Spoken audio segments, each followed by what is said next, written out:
The views, thoughts, and opinions expressed are the speaker's own and does not represent legal or accounting advice or counsel and should not be seen as such. The material and information presented here is for general information purposes only, a conversation. We make no promises or assertions on how this information will impact your business, your personal life, or financial well-being. The information relayed does not imply endorsement or offer opposition to any specific organization, product, or services. The latest data shows that 76% of Canadian businesses expect to exit their business within the next 10 years, yet they have made no move to prepare.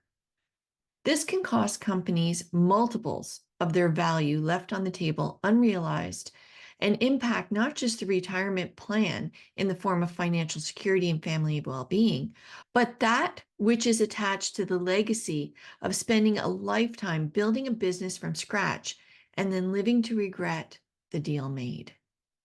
Let's have a conversation. My name is Lori Power. My company is MP Benefits, and today we're going to talk about succession shift. I'm really pleased to be joined by People's Corp Yarko. And if you can take a moment to introduce yourself and your role and what you do. Absolutely. Thanks, Lori. Thanks for having me here. So my name is Yarko Petriw. I'm at People Corp. I'm a vice president of corporate development there. And what that means is I'm responsible for most of our inorganic growth initiatives in Western Canada, generally meaning acquisitions, mergers, and things of the like. Landed here, well, this is 21 years in the insurance industry for me now. Although I came originally from the P&C side of things, but yeah, now looking at it all from a very different perspective. Let's start at the beginning. Mhm. When you're looking at inorganic acquisition, do you normally put the feelers out to, say, an advisor who you think might be nearing the time or wanting to sell their block of business? Or are you getting it? And I'm sure the answer is you're getting it both ways, that you'll get approached as well. But I'm assuming there's a different approach when somebody comes to you looking to sell versus somebody who you're going to say, you know what, I like their block of business. I think I'd like to start that conversation. What does that look like? Yeah, that's a great question. So I would say first of all, I actively, and probably a lot of people listening to this podcast know because I've called them. I actively speak to advisors and business owners at all stages, in whether they've just literally started the business or whether they're imminently looking to exit. And part of that for us is, it is a relationship building process. It's getting to understand each other as an organization and ergo, eventually fit or not fit. So call it outbound. We sort of are looking at everyone. But yeah, there is a bit of a different process when someone's reaching out to us, and particularly if we don't know them, and which is one of the reasons we do the reach outs we do, because if we don't know the individual looking out at us, then there's just a lot more, I guess, to be done potentially in a shorter space of time to get to know each other. Or exit planning seems to, in reality, boots on the ground, be thought of when I first get into business. Don't get into business unless you know how to get out of business. So we'll think about it there. And then we start to think about it coming to the end of the game. Mhm. But we haven't made it part of sound business planning. When you are approaching advisors, like you said, at every stage, how do you integrate that conversation to get that seed planted? Yeah, that's a good question. And I mean, obviously, every advisor is quite different, and depending where they are in those stages, to the point you just made, they're either thinking somewhere in the back of their mind about what exit might look like, or not at all. And conversely, and this might sound a little morose, I've also had advisors tell me like, well, my plan was to die at my desk. Right, which is, and that's a literal quote. And interestingly, that particular advisor pivoted 8 months later, like, I don't think that was a good plan. I'm like, no, I don't think so either. So yeah, so I think it probably makes sense for people to revisit the idea on some sort of a regular basis, because you can get into the weeds, you can get into the business, you can love what you do and lose sight of that for potentially long periods of time. And that might make certain opportunities that come up more difficult to execute on, or to realize, right? So, I think there's a romanticized version, and I certainly hold it. So full disclosure, I hold to that, I wanna die at my desk. Like, if somebody finds me face down in the laptop, I say, "Yeah, died happy, off we go." But the reality is, in many times when we reach a certain stage, let's say that we haven't had a disability, or we haven't had a disillusionment of the business, and we're happy and we're engaged and going on, but there is a mental capacity that can impact us as well. And I've heard a few horror stories, unfortunately, where when that starts to happen at some points in times, we don't know that, mhm. right? Like, you say somebody who's in early Alzheimer's or dementia, and now we're not servicing our clients correctly, and now we're in no bargaining ability, and that's a tough way to leave the business. Totally. And we might touch on this at a later point, but like the process of selling a business is very involving, right? So there's obviously the negotiation components of that, and what have you, but even just the process of going through due diligence or something like that, like it's extremely taxing. So if you're not at your best, or if you're a long way from your best, then that might be almost impossible to do, right? So Yeah, and then who are you letting down, right? yeah. There's more to what we do than just doing the job itself. And there is I might be stepping ahead, like I say, but Mhm. there is our family, there are our employees, there are the clients to which we serve, and all of those have to be part of that business structure. So take me through when you are first engaging with that. Mhm. You've targeted, an advisor in their block of business. Take me through the initial stages of that if you're comfortable.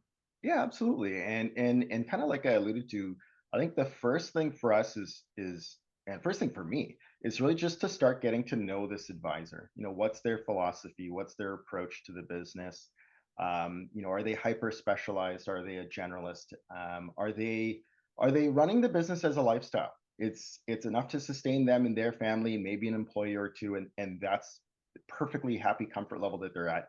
Or are they at it to grow it ferociously, and what have you, right? And because it's very different, and a potential acquirer is going to look at these businesses very differently, because we have to understand, like, where does this potentially fit into our strategy, right? And so getting to know the advisor, getting to know those philosophies, what's the team like, what types of clients, what's their specialization, what gets them out of bed in the morning, and what do they hate about their job. um, that's really kind of, let's say, that tills the farm, and then you can start to plant seeds into it, right? Once you understand that the land is fertile, or what that layout looks like. How do you get advisors to separate the emotional value from the actual value? Oh. I don't know that you entirely can, nor do I think necessarily you entirely should. Like, I think, especially an advisor that's built a practice over years and years and years, like, there's a pride of ownership, and perhaps sense of the legacy that they've created that, is entirely valid for them to think about. What we try to do is put that in the context of the general marketplace. And oftentimes I do find, when the advisors themselves are working with, a great lawyer, great accountants, great consultants that are giving them some guidance, then that sort of kind of like outside party influence also can be helpful to say, like, hey, like, X is realistic, Y is not, and here's sort of why. So. You brought into the conversation the great lawyer, the great accountant. Mhm. Is that necessarily the existing lawyer and the existing accountant? And when I say that, of course, it's a loaded question. Perhaps the accountant they're working with, perhaps the lawyer they're working with is not specialized enough in exit planning or mergers and acquisitions to get the job done. What are your thoughts on that? Yeah, so I've learned a lot about the importance of that since sort of stepping into this role. And in particular, I think, to the first part of the question, like, no, it's not necessarily the person you worked with for the last 20 years, particularly if they don't have experience in acquisitions or in transactions of this sort. In fact, that can be a huge liability. Time is the enemy in transactions in a lot of ways, and the longer things take, the less likely they are to succeed. And if your accountant or lawyer or what have you is learning on the go, and obviously it's a very meaningful thing for the principle of the business as well. So you don't really want somebody learning on the go when they're doing that, right? So having someone who's practiced, and maybe it's the same firm but another practitioner who specializes in that, and then you can have some comfort level there. But I would definitely suggest that having people practiced, better still if in your industry, because there's a lot of nuance to our business, is really going to make a difference. I like that you make that point, because anybody who's been in business for a long period of time, you're going to need that lawyer, the accountant. Well, you're going to need the accountant from day one, regardless, right? And perhaps you use the lawyer for incorporation and small business transactions.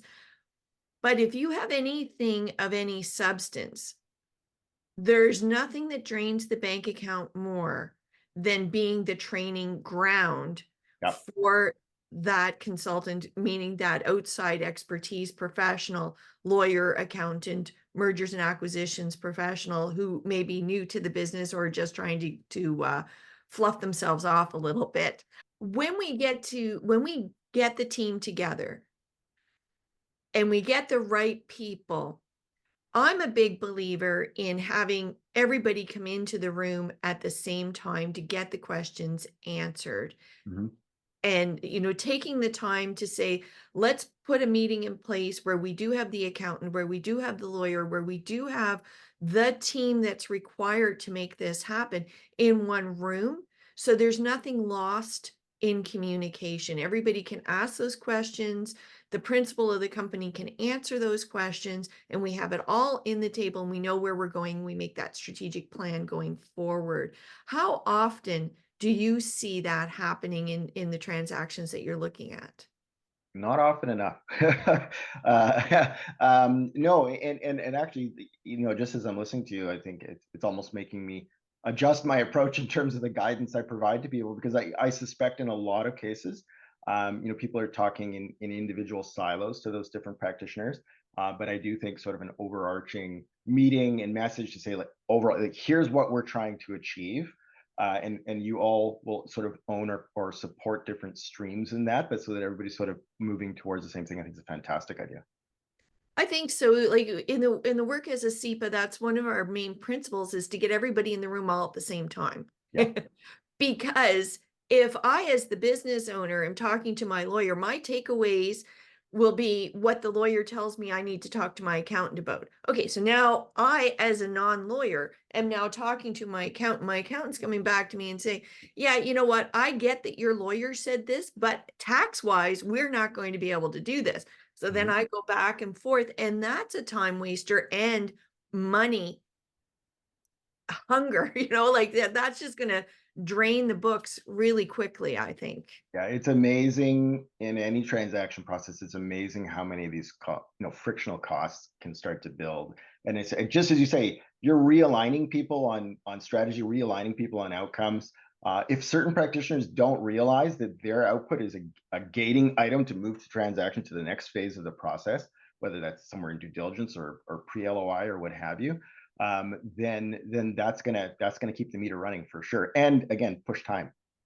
I like that use of the word friction costs. That's very good, because it can make the difference, don't you think, Yarko, between somebody having a positive experience in going through this and or not, and perhaps becoming resentful on the other end, which doesn't do anybody any good, doesn't do them any good, doesn't do People Corp any good in this situation, nor does it do the client base any good. No, absolutely. And it's exactly that, like, because those moments, and anything that causes delays or it comes up as a surprise or requires rework, there's, like, especially in the throes of a transaction, which is intense and emotional. it just spikes that to yet another level. And if you start layering those on top of each other, then it can become it can become a horrible experience, frankly, right? Because you're trying to get to a certain end goal. It should be an exciting, positive process. And then when these stumbling blocks occur, and it's natural for some to happen. I don't think any transaction goes 100% smoothly. But if you have these misalignments in how you've structured your support and what have you, and then that's holding you back, I can imagine that's going to get super frustrating very quickly. Well, and it's going to be frustrating from an acquisition point of view as well, because where you start and where you finish can be completely different. How often and I'm hoping the answer is zero, Mhm. but how often do you start a process and then we get into the weeds and perhaps on the back end, it's something like that. It's just become too much friction, too much cost, too much bad blood, perhaps, and it doesn't go forward because there are high statistics that suggest that businesses, and I'm not sure about our industry in particular in insurance, but there are statistics that do show that businesses, while they may start the process, don't finish the process. And it's actually like less than 30% that actually go from start to finish and get what they want at the end. So what are you seeing on your end? So I would say our experience is a bit more positive and rosy than that. But certainly, Good, I'm glad. so yeah, I'd kind of start with like we do, and I guess one of the hallmarks of our approach, we do a lot of diligence and a lot of understanding work in the lead up to a letter of intent. And the idea being that once an advisor, principal practitioner, or shareholder's business, once they have that letter of intent in hand, which is the framework of the deal, that is essentially ironclad. So we're not going to come back in detail due diligence and then say, oh, this, and this, and start carving things back out. That's not the intent. It's once you have an LOI, it is what it is. We do due diligence. It helps confirm some of the stuff we did in the pre-LOI phase, and we hopefully move towards closing a transaction. That said, in the detailed due diligence, there definitely are situations where you uncover something you just didn't know, right? Or, and again, this is why you have good lawyers and practitioners and things like that involved, is they start going into, contract language and things like that and spotting things that maybe even the advisor wasn't particularly aware of as a roadblock. And then ideally get together, you're constantly communicating and you think of how do you solution this? Like, okay, what do we do to adjust for this and carry on? But yes, there can be showstoppers that come up there as well. What I would say is, um, if someone's offering to give an advisor a letter of intent with like bare minimum of detail, that's a red flag, Yeah. because it might be, oh wow, look at this, look at what you could potentially be worth, or a very exciting, call it transaction structure, only to have that fall apart in due diligence. Now you've invested a ton of time and effort and money, and it's not coming out to what you were thinking it was at the beginning. So we have the letter of intent. Mhm. Let's say we're at the finish line, and I'm going to call it a semi finish line. Maybe Okay. that's going to be the better because you're not done with the advisor at that point in time. So we now have that block of business has been moved over into People Corp in this situation. Mhm. Now, what's the onus on the advisor at that point in time? What can happen? Take me through that process. Yeah, so that is very advisor dependent, right? It depends on, quote unquote age and stage. What are the outcomes they're looking for in a transaction? If the outcome is a relatively speedy exit, 12 to 18 months, then really it's all about safe, secure, comfortable transition. And if they have a team and a natural successor within the business from a servicing standpoint or from a sales standpoint that's going to take that on, then it's facilitating that process. If they don't, then it's, in our case, it would be facilitating that process with someone else in our business in that local geography. If the advisor's intent is to stay on longer, then there's a sort of a number of factors. And so one of the things we try to do is kind of solve for this equation of how do you turn an entrepreneur into a quote unquote employee, right? And I know we've talked about that a little bit in the past, and it's very much, can you structure the deal to appropriately, adequately incentivize that advisor to carry on with the same excitement, spark, fire, and enthusiasm that they had before? And there's a lot of wizardry that comes into coming up with a deal like that. But it's very much doable, and I think we've got a terrific track record for it. And it's thinking about, and not just thinking about, having conversations around, what do you want life to look like? If you're 45 or 54, you want to work to 65, 75, whatever the numbers are. What do you want to spend your time on? What do you not want to spend your time on? And how do we make sure there's an alignment of understanding around that, an alignment of compensation around that, and what have you. And so this is parts of, this, so much of the due diligence is lawyers talking to lawyers, accountants talking to accountants, and financial aspects. But I think it's critical to get a very good understanding of those kind of core, what I would call like from the heart items, right? Of like, what does that person want to be doing, or what has dragged them down in their business where they've gotten to today, that they want to shed but carry on doing these other components. And so that, in my mind, is a very important part of that sort of pre-close phase, so that when the contract's in front of them and they're looking at it, they're like, yes, this is the roadmap of what I want to be spending my time doing. Sign and let's go. I like that. And we're going to carry on that particular side of the conversation in a few minutes. Mhm. But I want to know, Yarko, how has your perspective changed over the last number of years in doing what you do? So, from the time when you first came in and had an idea, this is what I'm going to do, these are my goals. How has that changed to how you approach things now? I mean, I'm sure I stepped into this role with a certain amount of naivete that, like, I'm just gonna like flash a big check in front of somebody, and they're gonna be like, yeah, this is wonderful, let's go, right? Like, but no, and I mean, there's financial considerations in all these, it has to be, but no, it's, my perspective is really shifted towards, and much of my life was managing clients, was selling insurance products to clients, and like many of us listening to this podcast, um, and I realized that this is not so different from working with a client, right? Understanding what matters to them, what's important to them, what are they solutioning for in considering a transaction, and then understanding how my own, or my firm's own value proposition aligns or doesn't align with that, right? Which is again, like a conversation you're having with clients every single day. So part of the reason I love this job is, having spent 20 years or so, 19 years, on the sharp end, now I'm helping those people that I was one of recently, right? And so I understand, a lot of the, call it the trials and tribulations and things running through their minds. And so when I kind of, now that I've sort of, I guess, put that into that bucket, I can kind of put myself into their shoes, as well as look at them from my firm's perspective. And then that really sort of helps me to think about and create that path. And sometimes that means understanding that there isn't a path as well, right? And I think, there's a there's a flurry of activity in Canada right now around acquisition in the insurance space, P&C and benefits and retirement and everything else. And I can see there's a bit of a sense in the general market of, sometimes, well, people are just sort of acquiring for acquiring sake. They want EBITDA, they want revenue, they want to, just get bigger and bigger. And I think that's a misconception. I think it is very much, whatever the firm is, they've got a particular strategy, and they want to understand whether you, as the potential individual selling a business, whether what you've built or the potential of what you built is going to fit and support that strategy. And so, yeah, that's my thoughts on that. So, I like that. Those are good thoughts. mhm.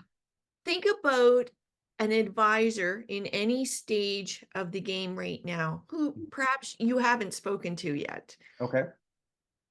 What do you want them to think about when it comes to succession or transition planning? What's that seed that you want to plant in their minds to say, will this be an option for me?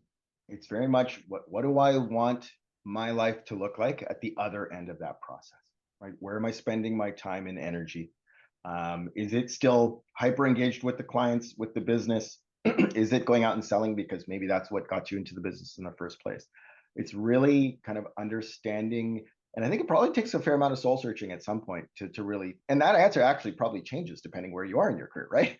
And so, is it like, oh, I love selling to the clients, but managing this thing I've built has just become too much, and now I can't do that, or what have you. Or I love the building, I love the mentoring, the training, the coaching, the putting the team together piece, but I've had it with clients, right? It could be any measure of those things. And so I think, whatever that exercise looks like, whether it's talking with people you know and trust about it, whether it's putting a whiteboard up on a wall and saying like, pros, cons, or loves and hates and what have you. I think you have to go through that process. I think you probably think about going through that process on a relatively scheduled basis, and looking at how those answers might evolve, and that'll help sort of guide towards, the question I get all the time is this the right time, right? And so when you understand what you want your life to look like from those perspectives, and then obviously the layer on the financial implications, then I think the answer starts to become a bit more self-evident.